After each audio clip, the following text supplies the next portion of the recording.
So I uploaded a video a little while ago of this little simple Arduino synthesizer, and someone was asking in the comments, forgive me if I pronounce your name badly, Federico Beretti was asking about how it was made.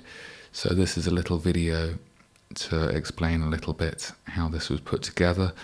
It's a very simple little thing. I'm very much a beginner with Arduino and breadboarding and electronics.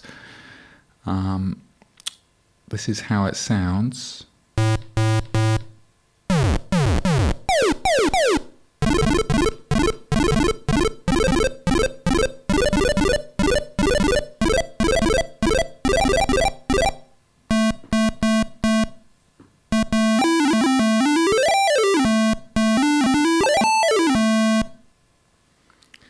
So as you can hear, the buttons all do different things. They don't just play a simple scale as you progress up through the buttons. That was what I did first initially. Every button, like this one, just played a single note and they played up through a scale.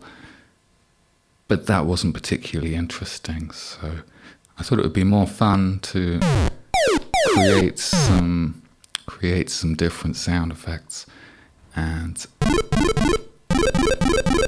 particularly liked the idea of using these very quick arpeggios that they used to use in old computer games and Spectrum games and that kind of thing, which I really like. They delineate the notes in a chord really quickly, and it saves on audio channels, so they can play through the whole notes in a chord one at a time. It gives you the feeling of the chord a little bit, using only one channel of audio. So that's what they used to do on the old games, and I thought that would be a neat, fun thing to do with this little synthesizer.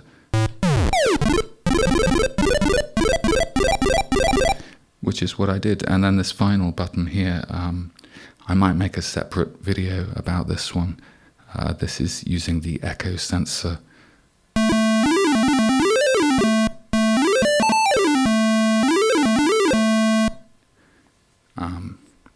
Which is a bit of fun. It's a little bit more complicated in the programming that. So as I say, I think I'll perhaps make a separate video addressing that one. But I'll show the code for it in this video, and I'll go through how I rig up these buttons in the next section. I thought the best way to show this would be to rig up one button. So I've got this tiny breadboard, I've got the Arduino Uno, I've got a bunch of jumper cables there, I've got a little button, I've got a passive buzzer here, and this is a jack socket. Now on this synth, I plug it into a jack socket and then into a desk. For this little example, I'm just going to use this passive buzzer instead. So let's get this rigged together. The passive buzzer is going to go up here on the right hand side. Pop the button in, straddling the bridge there. Then on the left hand side of each, I'm going to plug in the ground.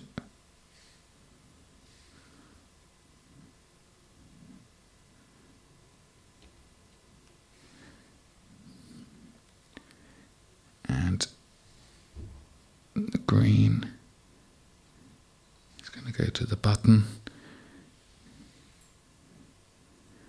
And this red cable here is going to go to the buzzer. And then they are going to connect in here, black into the ground.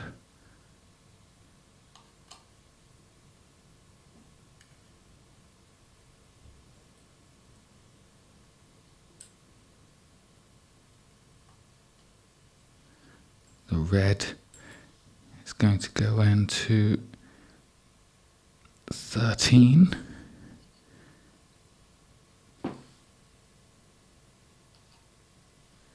And the green is going to go into 1.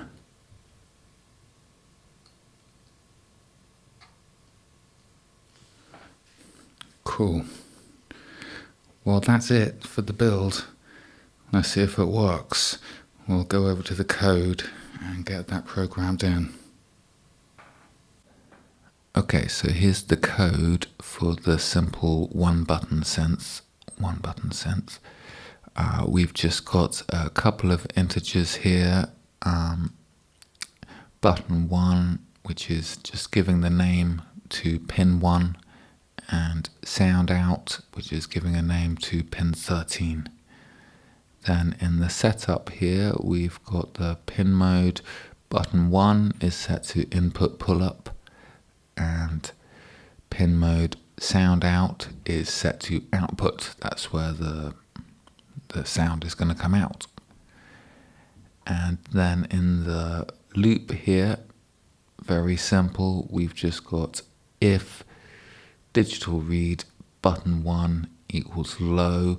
That's low because this is an input pull up, so it switches it round, so it's low rather than high. So that means it's pressed down. So if digital read button 1 equals low, if the button is pressed, then tone, which tells it to play a note, sound out, which is the pin it's going to, 13 up here, 110, that's the hertz of the tone, and 10, that's the duration of the tone. And that's it for the code. And here it is plugged in. So now I've uploaded the code, and when we press the button,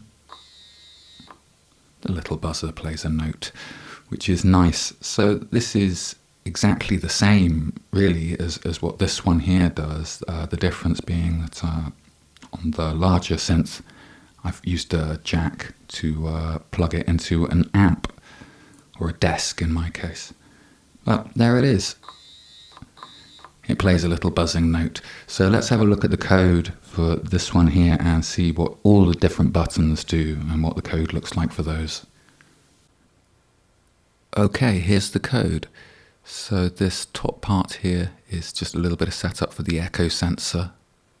Then here I've named all the pins with the corresponding button names, just like we did with the single button demonstration. Then I've set up a couple more variables here, tom1, and that's 196. This is tom1, I think. And obviously that drops down rapidly in pitch, so this is the starting tone for it. And then tom1 play, which is an extra variable I put in so that the sound continues after you press the button until it reaches the end of the sound. tom2, which starts considerably higher up, and tom2 play, same thing. And then we've got sound out in pin 13. So that's the variables. Let's go down. Okay, now a little bit of setup here. Setting up the pin mode for all the buttons to input pull up, and then just setting up sound out as an output. That was pin 13. And now we're into the loop. Now the loop for this is pretty long. If I scroll down, you'll see there's quite a lot going on here. So I'm just going to go over some of it. We'll see that the first button here just plays a single note, exactly like we set up. So if digital read what button 1 equals low, tone sound out 110 10, just like we did on the single button. Then the next one is tom 1. So it sets tom 1 play to 1, and then if tom 1 play equals 1, it launches this little bit of code here, which, as you can see, it has a little delay, and then it reduces the value of tom 1, which is why it goes down in pitch like that. And then tom 2, which is a similar little bit of code. And we get to this button 4, and we start to see how the arpeggios work. And they're pretty straightforward. They just play a single note, have a little delay, then they play the next note, and they continue until they've finished the short arpeggio. So that's basically how they work. And there's a bunch of these.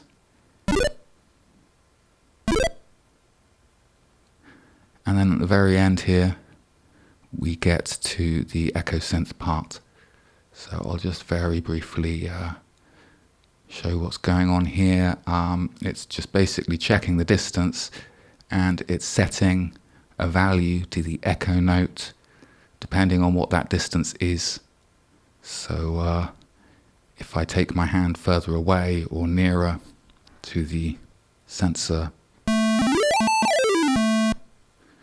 it kind of whips through the notes in the scale here that I've set up. All done in hertz, so you can find a hertz table easily enough if you just look it up on Google to find the notes that you want.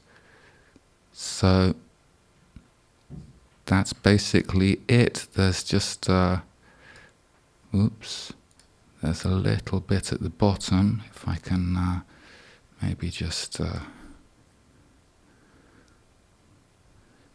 here we go, just at the very end, again for the echo synth, just telling it to play the notes and a last little tiny bit.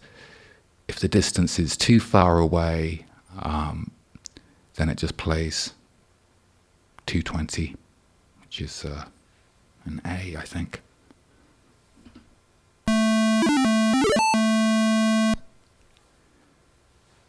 And that's it. Thanks for watching.